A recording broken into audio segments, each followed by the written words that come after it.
I began to build my current layout in 2014. Since then, I have learned some important lessons about model railroading along the way.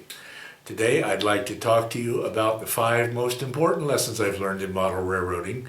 That's coming right up.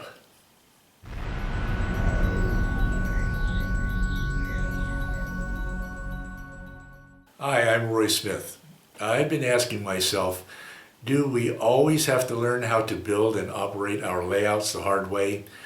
Do we have to make a lot of mistakes and waste a lot of time and money by doing it wrong? I certainly hope not. That's why I'd like to talk to you today about the most important lessons I've learned in model railroading since returning to the hobby in 2014. Of course, the lessons I've learned in model railroading may be different from the lessons you've learned. If so, go on down to the comment section after you watch this video and tell us about the lessons you've learned.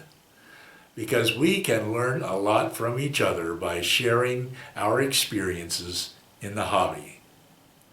Okay, let's get started. Lesson number 1, keep it simple. This lesson seems to apply mostly to track planning and wiring, but I'm sure it can also apply to just about any phase of building and operating a layout. There are a lot of ways to keep it simple in model railroading, and I'd like to share my list of ways with you. I've written them down. Here they are.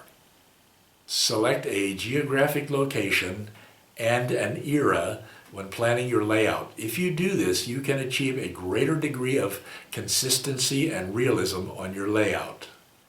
A layout doesn't have to be really big to be satisfying. In fact, a layout that is too big can become a headache to build, maintain, and operate. Avoid helixes and duck unders if possible. I built 2 helixes on my layout and I've regretted it ever since. Plan for a linear flow of track rather than a spaghetti bowl. Plan for a walk-around layout that lets you follow along with the train as you are operating it. Plan for a layout that is chest height, especially in end scale.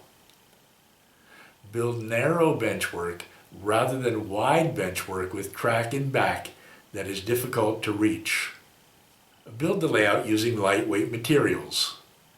Build the benchwork in sections held together by carriage bolts so that the layout can be disassembled and moved if necessary. Try to avoid hiding track in tunnels or other places where it is difficult to access. Include a staging yard on the layout so that trains have off-layout origins and off-layout destinations, but don't hide the staging yard behind fascia or otherwise make it inaccessible. Don't clutter the layout with too much track or too many structures. Don't create a tangled mass of wires under the layout. Label all wiring under the layout and on a copy of the track plan. And finally, be sure that all wiring under the layout is easy to reach and easy to change. These are some of the ways to keep it simple. By keeping it simple, you are less likely to end up having problems on your layout and less likely to want to tear it down and start all over. Lesson number 2, be willing to learn new skills. I built my previous layout in the mid-1980s. Then I left the hobby and came back to it 30 years later in 2014. Lots of things changed in the hobby during those 30 years, and I had to learn a bunch of new skills. For example, I had to learn about DCC and JMRI, which didn't exist in the 1980s, and I had to relearn old, long-forgotten skills like soldering and airbrushing. Many times I failed to make any progress on my layout because I was intimidated by all of the new skills I had to learn and old skills I had to relearn. So here's what I'd like to say about learning new skills when building a layout. Don't become paralyzed when you are confronted by a new skill that you need to learn. Don't be afraid of making mistakes on the layout. Just get busy and do something, even if you have to redo it later on. Just about everything in model railroading involves some kind of learning curve. Look at what successful model railroaders have done chances are you will see that they took the time they needed to learn the skills to build their layouts. Don't be afraid to ask them how they did what they did. But remember, you don't have to do anything on your layout in a certain way just because others have done it that way. Experiment. Try new methods and techniques. Find out what works best for you. It's your layout. For example, model railroad gurus often say that you have to use flex track on your layout. Don't believe it because it isn't true. You can create amazing and highly realistic track plans using sectional track. Don't be intimidated by things that may be new to you, such as DCC, JMRI, and extruded styrofoam. Once you become proficient in new things like these, you may find that they are easier and better than your old way of doing things. For example, I was amazed how simple it was to do DCC wiring because I no longer needed to divide my layout into a bunch of electrical blocks, each with independent wiring, and I no longer needed a huge control panel with a bunch of toggle switches. And I was amazed how easy it was to install a DCC decoder if I just followed the instructions. I think that learning new skills and techniques explains why how-to videos are so popular on YouTube. Lesson number 3, be patient. Sometimes we are tempted to build our layouts as fast as we can. But patience is a virtue when building a layout. Here's why. Building a model railroad and developing the skills you need to build it takes a lot of time. Slow down. Enjoy the process of building the layout. There really is no reason to hurry when building a layout. But do get some track installed and some wiring done, even if the wiring isn't permanent, so that you can run some trains, even if it's just back and forth. That will be fun, and it will help you deal with your feelings of impatience. You don't have to ballast the track right away. You don't have to build the scenery right away. You don't even have to do all of the permanent wiring right away. It's more important to first make sure the trains run perfectly on the track you laid and that you are happy with the current track arrangement before doing these other things. Trying to do too much on a layout at the same time can lead to stress and even burnout. Recently, I was beginning to feel overwhelmed by all of the things I needed to do on my layout.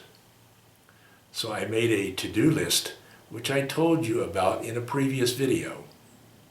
Now I can approach each task on the to-do list carefully and calmly, one task at a time. Unexpected problems do occur on the layout as you're building it, and again later on when you're operating it. Don't hesitate to take a break if you need to.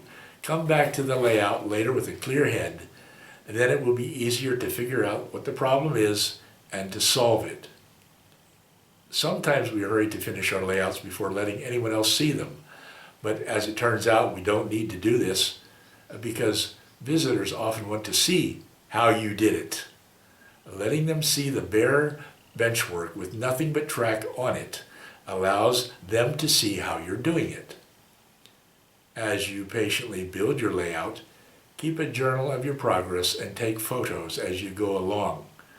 The journal and photos will prove to you later on that you are making progress on the layout even when it doesn't feel like you are. The promise of things yet to come on the layout is an exciting part of model railroading. So be patient as you build your layout. Lesson number 4, be willing to make changes. Don't be afraid to make changes on your layout while it's in progress or even when it's finished. This lesson applies especially to the track arrangement because as we run our trains, we often discover ways to improve operations by making changes in the track arrangement. But it also applies to other phases of the hobby. For example, changes in wiring can greatly improve the way your layout functions. You can move industries and other structures around on your layout, and you can make improvements in the couplers, wheels, and weight of freight cars. You can even go to the extreme of ripping out an existing layout and starting all over.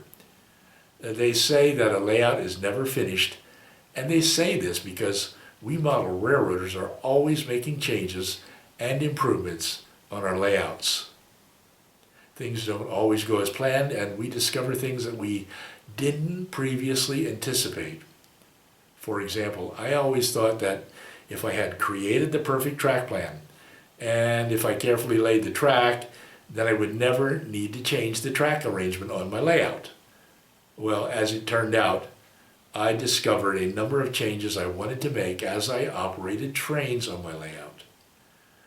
Now I'm making those changes even in places where the track has already been wired and ballasted and the scenery installed. I feel that these changes are a big improvement to operations on my layout. Finally, lesson number 5, interact with others in the hobby. This may be the most important lesson I've learned in model railroading. I live in Panama, and I may be the only model railroader in the whole country. But that doesn't mean I can't interact with others in the hobby. For example, I travel to the States twice a year. During my trips, I hang out at train stores, clubs, and shows. And even while I'm here in Panama, I can still hang out with all of you via YouTube and Facebook. Don't be afraid to share your layout with others, even if it's far from finished.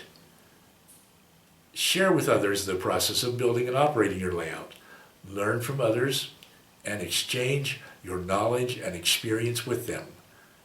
Participate in operating sessions. Be willing to help others in any way you can. Be willing to encourage them. It is this kind of interaction in model railroading that makes the hobby so much fun. So I've learned a lot of lessons in model railroading, but these are the most important ones. 1, keep it simple, because model railroading can stop being fun when it gets too complicated or if too many problems start to occur on the layout.